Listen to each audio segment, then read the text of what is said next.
ادا کی جائے۔ ایک یہ آف ایئر کویسچن آیا تھا، یہ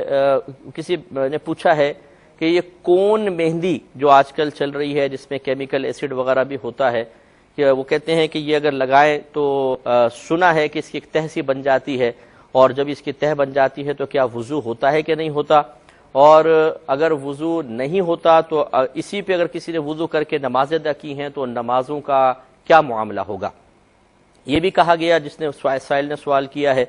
کہ یہ شروع میں پتہ نہیں چلتا ہے لیکن 2-3 دن بعد پھر اس کی کوئی پرت سی اترتی ہے جس سے لگتا ایسا ہے کہ اس کون مہندی کی ایک تہ سی جم گئی تھی، ہاتھ دھلنے کے باوجود وہ تہ باقی تھی، 2-3 دن بعد وہ تہ اتری ہے۔ اس کا مطلب ہے کہ جب وہ تہ جم گئی ہے تو وضو کا پانی کھال تک نہیں پہنچا، اور جب وضو کا پانی کھال تک نہیں پہنچا تو وضو نہ ہوا، اور جب وضو نہیں ہوا تو نمازیں نہیں ہوئیں۔ تو کیا جو بہنیں کون مہندی استعمال کرتی رہی ہیں وہ اپنی نمازوں کو دہرائیں، چاہے وہ 20 سال کی ہوں، 25 سال کی نمازیں ہوں، بہت سے بچپن سے لگاتے آ رہے ہیں، کون مہندی تو بہت عرصے سے چل رہی ہیں، تو کیا تمام نمازوں کو لوٹایا جائے گا؟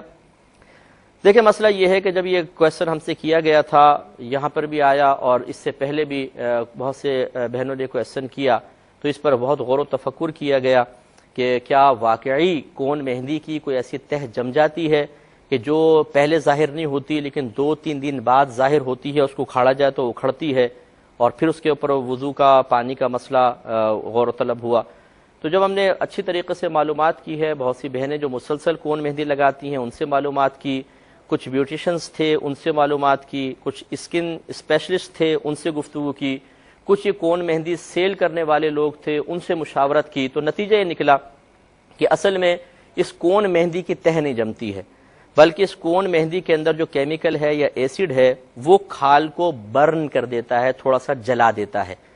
اور وہ کھال جب 2-3 دن بعد جب مہندی کا وہ ایسڈ اچھی طرح کھال کے اندر اثر انداز ہو جاتا ہے تو حقیقتاً وہ کھال اترتی ہے، جو ابھر جاتی ہے پھر وہ کھال اترتی ہے۔ یہی وجہ ہے کہ چاروں طرف سے، یعنی جہاں جہاں مہندی لگائی ہے یہ اس طرح کے نہیں اکھڑتی ہے مہندی، بلکہ بعض مخصوص جگہ سے اکھڑتی ہے، یعنی جہاں زیادہ وہ ایسڈ اثر کرتا ہے وہاں کی کھال جل جاتی ہے اور وہ کھال اترتی ہے۔ کیونکہ اگر یہ مہندی کا ہوتا جرم وغیرہ ہوتا تو اس کو اگر آپ یوں رگڑیں، جیسے آپ تازہ مہندی لگائیں پھر وہ سوکھ جائے اس کو رگڑیں تو ذرات زمین پر گرتے ہوئے نظر آئیں گے، یا کاغذ رکھ دیں تو اس پہ ذرات نظر آئیں گے، جبکہ یہ جو 2-3 دن بعد پرت اتر رہی ہے اس کو اگر آپ ہاتھ اس طرح کریں تو یہ کوئی ذرات وغیرہ نظر نہیں آتے، بلکہ باقاعدہ پرت کی شکل میں اترتی ہے، اور وہ حقیقتاً مہندی کا پیس نہیں ہوتا بلکہ کھال ہوتی ہے۔ اور یہ بات عقلاً سمجھ میں بھی آتی ہے، اس لیے کہ جب بہنیں مہندی لگاتی ہیں تو ان کو چونکہ آٹا بھی گوندنا ہوتا ہے، کھانا وغیرہ بنانا ہوتا ہے اور بہت سارے کام کرنے ہوتے ہیں، تو یہ اپنے ہاتھ اچھی طریقے سے صابن سے دھوتی ہیں، پھر واش روم وغیرہ سے آ کے بھی صابن یوز ہوتا ہے، کپڑے وغیرہ بھی دھوتی ہیں، اتنے سارے مطلب میل کاٹنے والے اور مختلف چیزوں کو جو ہاتھ پہ چپک جاتی ہیں انہیں چھڑانے والی چیزیں استعمال کرنے کے باوجود آخر اس کون مہندی کے اندر کون سے ایسا میٹیریل یوز کر لیا گیا کہ وہ اتنا چپک جائے کہ وہ ہٹے ہی نہیں۔ آپ ایلفی لگا لیں اور یہ گلو وغیرہ جو کام کرنے والے یہ لگا لیں اور صابن سے دھو کر دیکھیں تھوڑی دیر میں ہٹ جاتا ہے،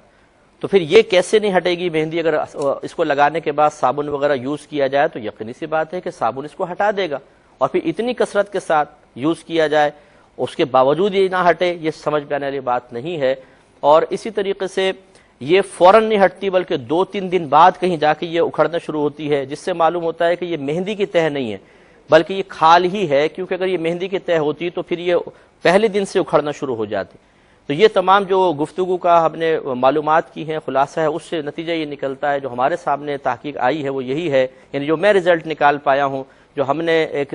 نتیجہ اخذ کیا ہے وہ یہی ہے کہ اس کی کوئی تہ نہیں جمتی ہے، یہ کھال کو اصل میں جلا دیتی ہے جو کھال بعد میں اکھڑتی ہے۔ لہذا جب صورتحال یہ ہے کہ اس کی تہ بنتی ہی نہیں ہے تو وضو بھی ہو جائے گا، غسل بھی ہو جائے گا، اور کوئی نماز لوٹانے کی حاجت نہیں ہے۔ یہی مسئلہ ہمارے سامنے آیا جو ہم نے آپ کی خدمت میں عرض کر دیا۔ ایک بھائی نے کویسچن کیا